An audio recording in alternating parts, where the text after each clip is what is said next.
ও আচ্ছা, হ্যাঁ হ্যাঁ, আমি গিয়েছি আর কি, গিয়ে দেখছি এটা এরকম লম্বা টেবিল, হ্যাঁ লম্বা টেবিলের ওই অপর সাইডে একজন ভদ্রলোক কালো জামা কাপড় পরে, হ্যাঁ অল্প মাথায় চুল, টাক মাথা, উনি বসে আছেন জাস্ট আমি যেভাবে বসে আছি এইভাবে।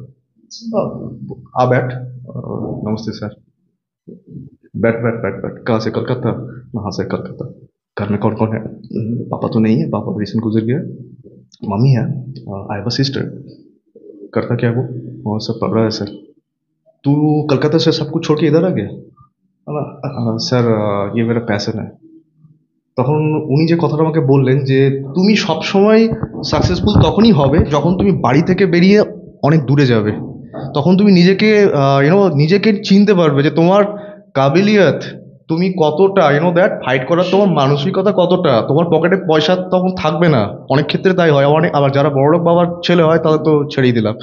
এবং উনি আমাকে বললেন যে দেখ ভাই, আমি হিন্দিটা বাংলায় কনভার্ট করে বলছি। আমি তোমাকে তিনটে ছবি, ওকে ওকে, আমি বাংলায় বলছি। আমি তোমাকে তিনটে ছবিতে অ্যাসিস্ট্যান্ট ডিরেক্টর হিসেবে ইন্টার্ন রাখবো, কোনো পয়সাপাতি দেবো না, তো তুমি কাজ করবে? আমি বললাম স্যার, অবভিয়াসলি এরকম একটা মানুষ যদি আমাকে এরকম একটা অফার দেয় তো মানে আমি তো, ভাই আমি তো মানে আমি মানে কি বলবো, মানে একদম মাদুর পেতে বসে যাবো প্রোডাকশন হাউসের বাইরে, এরকম এরকম এরকম এরকম এরকম ব্যাপার। তো গেলাম। আহ, 21 দিনে উনি আমাকে ইন্টার্ন রেখেছিলেন। 21 days তোকে রেখেছিল। হ্যাঁ, তিনটে ছবি উনি করছিলেন, হামারি আধুরি কাহানি, খামোশিয়া, মিস্টার এক্স। আমারে আদুরি কাহিনীতে ছিলে তুই? এডি ছিলিস ওখানে? Yes yes. হ্যাঁ, তবে অবভিয়াসলি 10 নম্বর, 9 নম্বর, 10 নম্বর, 11 নম্বর। তোর আদুরি কাহিনী হয়ে গেল। হ্যাঁ, আমার না আধুরি কাহানি হয়নি, দ্যাট আমি তিনটে ছবি করার পর এবং ওনার সাথে কাজ করার পর আমাকে আর পেছনে ফিরে তাকাতে হয়নি। আমি জোর গলায় বলতে পারি, আমি ভিউয়ার্সদের বলছি। আমারে আদুরি কাহিনীতে তুই কি রোলে? আমি রোল করি এডি ছিল। Assistant director. আমার কাজ ছিল স্ক্রিপ্ট দেওয়া, আর্টিস্টকে বলা যে চলো আপনার শর্ট রেডি আছে, হ্যাঁ এই এডি যা যা কাজ হয়। এই যা যা কাজ হয়। এবং 21 দিন পর যখন আমি বেরিয়ে যাচ্ছি, কোন কোন দিনটা? হামারি আধুরি কাহানি, মিস্টার এক্স, খামোশিয়া। তো আমি যখন 21 দিন সন্ধেবেলা, আমার এখনো মনে আছে, শিফটিং শেষ, আমি আই কার্ডটা খুলে দিচ্ছি সিকিউরিটি গার্ডকে, চলে যাচ্ছি। এই সিকিউরিটি গার্ড অনুপ্রিয়টাকে ওরা উচ্চারণ করতে আনু ভাই, अनु भाई। अच्छा अनु भाई, ओ अनु भाई इधर आइए। गेलाम, जे सर ने आपको ये एनवेलप दिया है, हाँ কাল সুবাহ 6:30 বাজে आ जाइएगा। আমি এনভেলপ নিয়ে আমি ভাবছি কি হলো, মানে কালকে 6:30টার সময় কেন বললো, এবং ছাড়ি ফাড়ি দিল নাকি? হ্যাঁ মানে কি করলো, মানে আমরা কোনো কিছু এগেনস্টে কোনো মানে স্টেপ ফেপ নিল নাকি?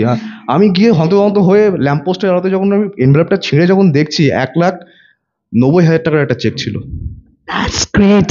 সেটা সেটা সেই চেকটা আমি আমার বোনের লাস্ট সেমিস্টার অ্যামিটি ইউনিভার্সিটিতে যখন পড়ে, সেটা আমি পড়ি। Great responsible guy you are. তো তারপর থেকে বাবা নেই যখন তোরই তো দায়িত্ব। হ্যাঁ, তারপর থেকে আর আহ, পেছনে ফিরে তাকাতে হয়নি। তারপর কি করেছিস? তারপরে ওখান থেকে সিবিটিভি নিয়ে গেলাম, এসকেপ, সালমান খান ফিল্মস। ওনারা তৈরি করছিলেন অ্যাসিস্ট্যান্ট ডিরেক্টর, ওনারা তৈরি করছিলেন হিরো। হ্যাঁ, হিরো হিরো। কে मैं हूँ हीरो तेरा। I'm a big fan of Salman, okay? And after that হিরোর পর নোটবুক, লাস্ট কাজ রাধে। ওফ, এর মধ্যে একটা কথা বলি, ওখানেও তুই এডি? এর মধ্যে এর সাথে একটু দেখা করিয়ে দিস। না আমি খুব ছোটোখাটো মানুষ, হ্যাঁ উনি আমাকে মানে জুতো দিয়েও পোছেন না, যাই হোক। হ্যাঁ তবে হ্যাঁ অবভিয়াসলি এটা এটা মানবো, মানে উনি ওনার মানে স্পট বয় থেকে যারা ওই আরে তুই যখন সালমানের এডি ছিলিস ভাই, একটু চান্স করাতে তো পারবি। বলি, উনি ওই সাফাই কর্মী যারা থাকেন না, সুইপার থেকে এডি থেকে, উনি যথেষ্ট সবার খেয়াল রাখেন। তুমি মানুষটাই তুমি বুঝতেও পারবে না, ভাই বিশ্বাস কর। ইনভিজুয়াল এনার্জি বলো বা ইনভিজুয়াল একটা হাত, পুরো মানে হয় না যে মানে 9 মাসে যখন বাচ্চাটাকে মায়ের পেট থেকে বেরিয়ে যেভাবে লালন পালন করে, উনি হাউসটাকে লালন পালন করে। That's the reason I'm a fan. I'm not a fan. He's my like crush. You can say. একটা ছোট্ট ঘটনা বলি, আতুল অগ্নিত্রী ওনার দিদির হাজব্যান্ড যিনি, তো উনি একটা ছবি বানাচ্ছিলেন ভারত দা ফিল্মস। তো সেখানে আমি যখন এডিট করি অনেক কিছু শিখেছি। কিছু পোর্শন হলো হচ্ছে লাহোর, কিছু পোর্শন আমাদের যে ওই একটা গান আছে না, আজা ডুব যাও তেরে আঁখো কে রোশন মে, স্লো মোশন মে, এটা টোটালি ফিল্ম সিটিতে শ্যুট হয়েছে। এবং ইচ অ্যান্ড এভরি জিনিস কিভাবে কি করেছে পুরোটা জানি। এবং ওনার যে body double Parvez Kazi, no that, ও বিগ গাই, মানে কি বলবো, মানে শি- শিখেছি, প্রচুর শিখেছি, দ্যাট প্রতিনিয়মিত শিখেছি যে তুমি যত বড় হয়ে যাও না কেন, ওনাকে দেখে একটা জিনিস শেখা। শেখার শেষ নেই। না না, শেখার শেষ নেই, সেটা আছে। তুমি যত বড়ই হয়ে যাও না কেন, তুমি তোমার মাটি, তুমি তোমার মা, তুমি তোমার জার কখনো ভুলবে না। এটা এটা এটা এটা আমাকে এভরিডে, যতদিন আমি বোম্বেতে ছিলাম, ইচ অ্যান্ড এভরিডে আমাকে ইন্সপায়ার করেছে। অ্যান্ড যখন আমি বলো, সিঁড়িটা ভুলিস না। অবভিয়াসলি।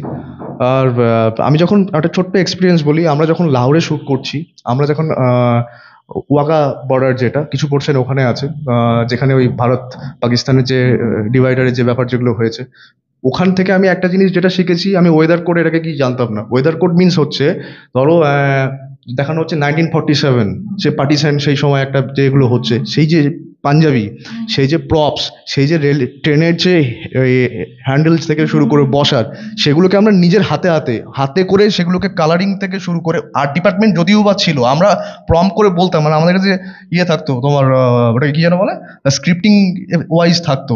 ওই যে পাঞ্জাবিগুলো, সাদা পাঞ্জাবিগুলো, ওগুলোকে লাল মিট্টির মধ্যে দিয়ে যাতে ওই কালারটা নিয়ে আসা হয়। তো দ্যাট আমার শেখা প্রচুর, আমি বিউটিফুল এক্সপিরিয়েন্স। প্রচুর শিখেছি। বম্বেতে যে জিনিসটা মানে নেই, সেটা হচ্ছে অ্যাটিটিউড নেই সেখানে, কোনো রকম কোনো মানে পা ধরে টানা নেই সেখানে, কোনো রকম কোনো তোমার নেগেটিভ যে ইম্প্যাক্ট বা নেগেটিভ কালচার, সেটা নেই। বম্বে থেকে কলকাতা কবে ব্যাক করলি? বম্বে থেকে ব্যাক করেছি আমি 2020 ফেব্রুয়ারি। হঠাৎ ব্যাক করলি কেন? এত তো ভালো জায়গায় উঠে গেছিলিস। যে বলে না, প্রতিটা সাকসেসফুল মানুষের পেছনে একজন মহিলার হাত থাকে, এটা একটা কাহাবত আছে। সাকসেসফুল ওম্যান, ম্যানের পিছনে উমেনের হাত থাকে, রাইট? হ্যাঁ।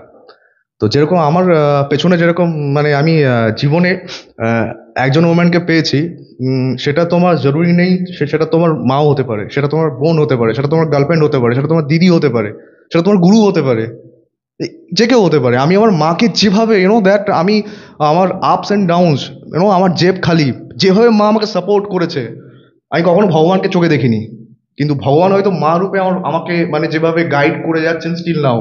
Thank you so much. ভগবান তো সব জায়গায় থাকতে পারেন না, মাদেরই তো পাঠান, সেটা তো জানিস তুই। আমরা যে মা কালী, মা তারা, মা শম্ভু শম্ভু করিস, যে তার ওয়াইফ তো মা কালী, মা তারা, তো সে সব জায়গায় যাবে কোথা থেকে? তো মাদেরই না পাঠাবে। ছোট্ট একটা ঘটনা বলি, আমাকে 2020-তে আমি আসতে বাধ্য হই এই জন্য, কারণ আই হ্যাভ আ গার্লফ্রেন্ড।